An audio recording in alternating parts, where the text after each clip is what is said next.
От двуглавых речных мутантов с костяными наростами до таинственных созданий из морских глубин, напоминающих героев древних мифов, сегодня рыбаки вытаскивают из воды нечто гораздо более странное, чем просто рыбу. Каждая такая находка сбивает с толку даже опытных исследователей и вызывает у зрителей бурю догадок. Сегодня я приглашаю вас в путешествие в тайны глубин. Все, что напоминает нам древние мифы, можно встретить в разных широтах океана. И не только в океане. Вот такое чудовище поймали в российской глубинке. По словам рыбаков, это существо перегрызает палки.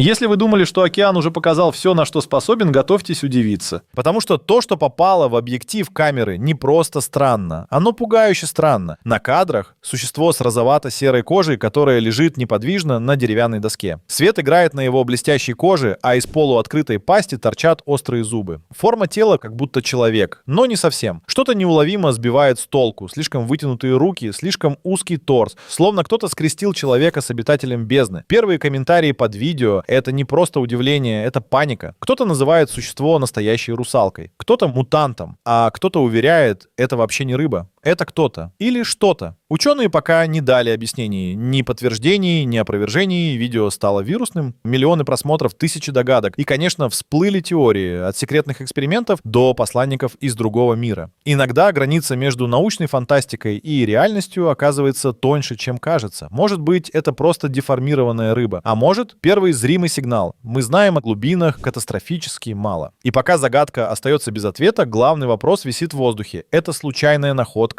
или предупреждение? Мармендиль — это разновидность морского духа или морского человека, часто изображаемого с верхней частью тела, напоминающей человека, а нижней — как у рыбы. Согласно исландским сагам и преданиям, рыбаки иногда случайно вылавливали его в море. Существо, как правило, не было враждебным, но всегда считалось опасным в смысле предвестника. Его появление символизировало нечто грядущее. Наиболее интригующей способностью Мармендиля был дар ясновидения. Он мог предсказать будущее, раскрыть скрытые тайны или предупредить о несчастьях. В одном из сказаний Мармендиль, попав в рыболовную сеть, предрек рыбакам скорый шторм, после чего был отпущен обратно в море.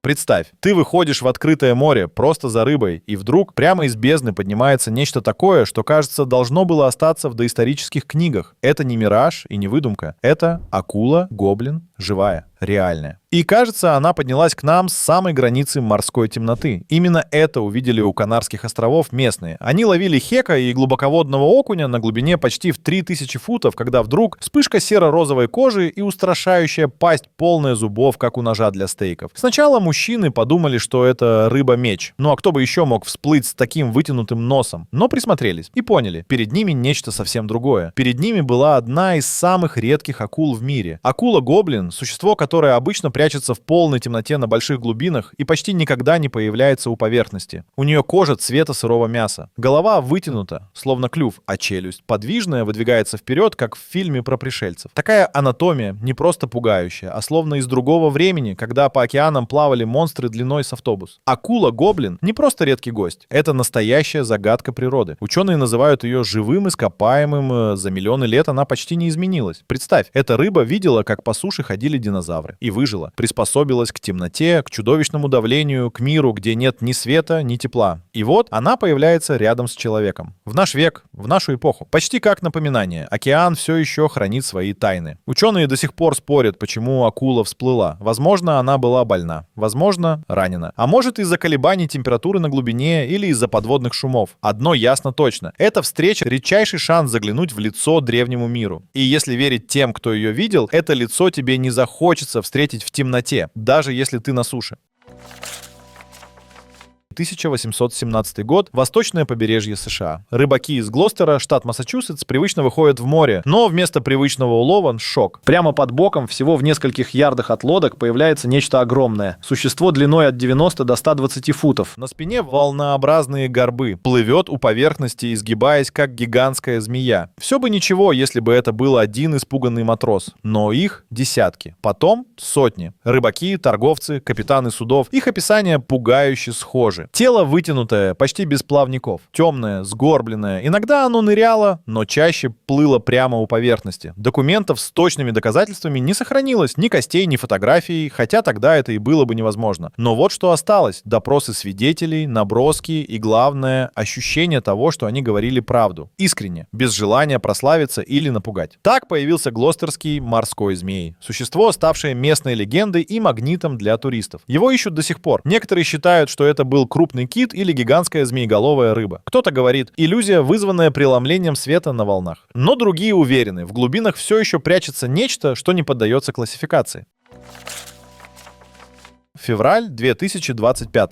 Тихий пляж Плая-эль-Кемадо, штат Баха, Калифорния, Сур, Мексика. День как день. Солнце, волны, туристы с коктейлями. Но через пару минут все это обернется в кадры, которые разлетятся по миру, потому что в воде появляется нечто. Существо, будто сошедшее со страниц древних мифов, веслонос. Его еще называют рыба судного дня. Роберт Хейз из Айдахо, прогуливаясь с женой по берегу, замечает в воде странную тень. Сначала кажется аллигатор, потом акула. Но нет. Приблизившись, они видят длинное серебристое тело с высокой спинной плавниковой лентой. Это точно веслонос. Рыба, которую даже ученые чаще изучают по обрывкам или фотографиям, а не вживую. Она поднимает голову над водой примерно на 2 дюйма и медленно плывет к берегу. Веслоносы — создания из иного мира. Обычно они держатся на глубине от 650 до 3300 футов. Их не увидишь на поверхности, тем более живыми. Это все равно, что встретить акулу в пустыне, но в этот день рыба как будто ищет чего-то или кого-то. С давних времен в Азии веслоносов считали вестниками бедствий. Где они? Там, якобы, и землетрясения. Даже прозвище у них пугающее — рыба судного дня. Но наука говорит иначе. Никакой прямой связи не доказано. Однако известно, веслоносы выходят к поверхности, когда происходит что-то необычное. Болезнь, сбой в ориентации, а может изменения в океане, например, из-за Эль-Ниньо или Ла-Нинья. Экземпляр, появившийся у берегов Мексики, был не рекордных размеров, всего несколько футов, тогда как в глубинах встречаются особи длиной до 36 футов. Но даже эта маленькая встреча произвела эффект разорвавшейся бомбы. Видео с веслоносом мгновенно облетело соцсети, вызвав тысячи обсуждений и догадок. Одни боялись, другие восхищались. Но равнодушных не осталось. И пока рыба судного дня уходит обратно в темноту, остается только один вопрос. Что она увидела там, внизу? Что заставило ее всплыть на свет? Если вы думаете, что «Мутанты» — это про фантастику и кино, то вам точно нужно заглянуть в Воронежскую область. Потому что там, по словам местных рыбаков, водоемы буквально кишат существами, которых биология вроде как не заказывала. Матерый местный рыбак выловил нечто, от чего кровь стынет в жилах. Существо все покрыто панцирем, как будто в броне. Голова, как у лягушки. Рот снизу, а внутри зубы. Не острые, не рыбьи. Человеческие. Да-да, настоящие резцы и коренные. Плавники у этой рыбы такие, будто она умеет не только плавать, но и передвигаться по суше. Рыбаки в шоке. Кто-то шутит. Следующая эволюционная ступень. А кто-то уже не смеется. И это не единственный случай. Тот же рыбак вспоминает, как раньше поймал сома, но необычного. Тот был ярко-желтого цвета, с 4 усами снизу и 4 сверху. Все тело в шипах. Он укололся об один из них. Сначала отнялась кисть, потом вся рука до плеча. Как выжил? Сам не понимаю, говорит мужчина. И в его голосе не преувеличение. В 1977-м японский траулер с названием Зуё-Мару вытащил из воды такое, что до сих пор не дает покоя ни ученым, ни охотникам за морскими чудовищами. Все произошло у побережья Новой Зеландии, недалеко от города Крайстчерч. Экипаж поднял из глубины огромное зловонное существо, будто сошедшее с иллюстрации в книге о доисторических чудовищах. У этой туши была длинная шея, 4 ластообразных плавника, вытянутый хвост и ни малейшего намека на привычные очертания китов или акул. Моряки тут же прозвали находку Несси в честь лох-несского чудовища. Весила она около 4000 фунтов, длина почти 33 фута. Все выглядело так, будто это плезиозавр, один из тех, кто исчез с лица земли миллионы лет назад. Плоть начала разлагаться, внутренности были разрушены, но общее очертание устрашающе четкое. И тот самый запах. Пахло смертью и древностью. Но вместо того, чтобы взять тушу на борт, капитан Акира Танака приказал сбросить ее обратно в море. Он боялся, что странная находка испортит весь улов. Однако моряки успели сделать снимки, набрали образцы тканей и костей, все это отправили в Японию. Ученые, конечно, включились в спор. Одни настаивали, это действительно нечто новое, нераспознанное. Другие говорили жестко. Перед нами обыкновенная гигантская акула в стадии разложения. Такие туши при разложении теряют нижнюю челюсть и плавники, и тогда действительно могут напоминать доисторическое чудовище.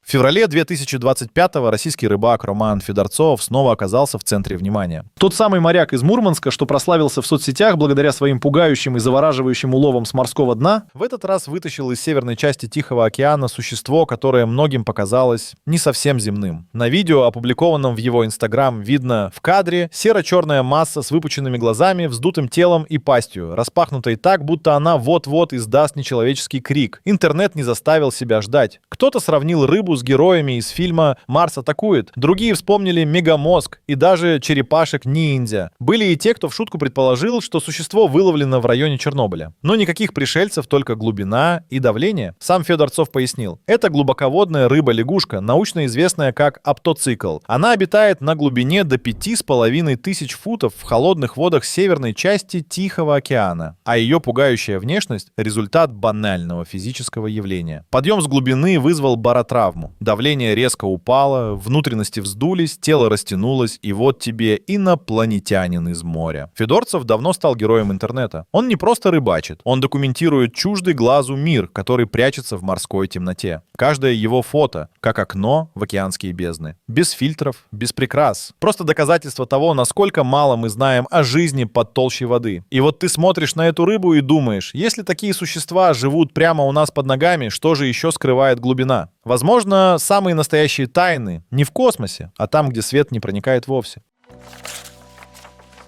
Можно ли вообще представить себе существо с двумя ртами? Звучит как фантастика, но именно такой улов застал врасплох рыбака, когда он вытянул из глубины, казалось бы, обычную рыбу. На первый взгляд ничего странного, но стоило присмотреться, и сердце ушло в пятки. У нее не один рот, а два. Да-да, два полностью оформленных рта, два набора челюстей. Будто природа не смогла выбрать, с какого конца начинать. Одни тут же сказали «мутант», мол, генетический сбой бывает. Другие, глядя на видео, говорили шепотом «это знак». Но одно ясно точно — никакой монтаж, никакая подделка. Две челюсти в одном теле, и все это живет, дышит, как-то ест, хотя никто до сих пор толком не понял, как именно. Этот случай снова напоминает: океан, не просто водоем. Это другой мир, и чем глубже мы в него заглядываем, тем больше он похож на загадку. Потому что настоящие чудеса не в книжках, а там, где человек редко бывает. И природа там не спрашивает разрешения на странности. Они просто ловили рыбу. Как обычно, с удочками, сетями, в теплой компании у берега. И вдруг движение в воде. Сначала показалось, что это просто крупный сом. Но то, что всплыло, вызвало у всех настоящий ступор. Из реки поднялось нечто. Большое, темное, с телом странного цвета и формой, которую сложно описать. Оно не нападало, не двигалось угрожающе, но все равно выглядело так, будто появилось здесь не по правилам. Существо случайно угодило в сеть и дергалось, будто понимая, что его поймали. Освободиться не смогло. А вот люди не смогли договориться. Одни говорили: обычная рыба, просто очень большая. Другие в голос твердили: это что-то совершенно иное. То ли мутант, то ли вообще неизвестный науке вид. У него был загадочный, словно переливающийся под водой оттенок и размеры, такие, каких в этой реке никто никогда не видел. И тут поневоле начинаешь задумываться, а что, если это не исключение? А если это всего лишь вершина айсберга, и где-то там, в глубине, скрываются создания, о которых мы даже не догадываемся? Ведь реки тоже умеют хранить свои тайны, не хуже океанов. Просто мы еще не научились их читать. Кто сказал, что рыбак всегда охотник? Иногда все оборачивается совсем иначе. Один из них, опытный, уверенный в себе, почувствовал резкий, как удар, рывок. Казалось, снасть зацепилась за камень, но камни не двигаются, а это двигалось. И с такой силой, что у мужчины подкосились ноги. Улов тащил вниз, как будто в глубине сидело нечто в 100 раз тяжелее его самого. Леска натянулась, палец пронзила боль, и в следующий миг рыбак потерял равновесие. Чуть не вылетел за борт, удержался. Но руки дрожали еще долго. Что это было? Огромный сом, подводный хищник или нечто такое, о чем лучше не знать?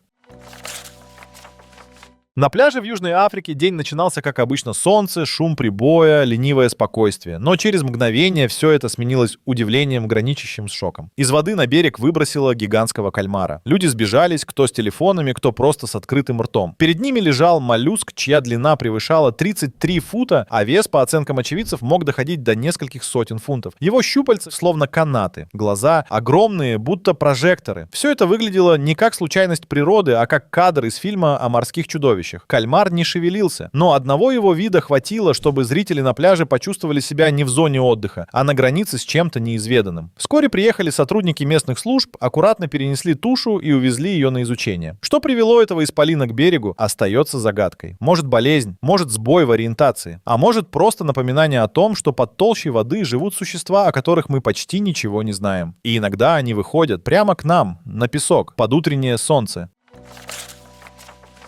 Иногда реки и моря превращаются в настоящую арену, где все меняется местами. Где тот, кто думает, что ловит, внезапно сам оказывается на крючке. И остается лишь один вопрос. Ты здесь охотник или добыча? Пишите в комментариях о подобных случаях, которые могут быть показаны на моем канале. Будьте здоровы, ставьте лайки и подписывайтесь на канал.